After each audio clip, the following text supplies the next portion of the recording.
ओम नमः शिवाय महारुद्राय बाबा धवलेश्वराय नमो नमः।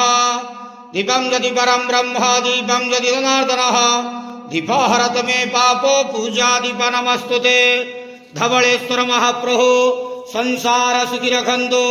आज शुभ मंगलवार रे समस्त श्रद्धालु भक्त मानकर मंगल करंतु। समस्त श्रद्धालु भक्त मान को आशीर्वाद करंतु। मनस्कामना पूर्ण करंतु। कर्म क्षेत्रोन्नति करंतु। ग्रहरिष्ट मान खंडन करंतु। जगतर मंगल करंतु। विश्वर कल्याण करंतु। आपणकर नाम प्रकाश करंतु। सेवकर डाक श्रवण करंतु। समस्त गुआवसा भक्त मानकर मनस्कामना पूर्ण करंतु। बाबा धवलेश्वराय नमो नमः। संसार सुखी रखंतु आनंद गेवार हरि बोलो। आज शुभ मंगलवार रे समस्त श्रद्धालु भक्त मानकर मंगल करंतु आनंद गेवार हरि बोलो। ओम नमः।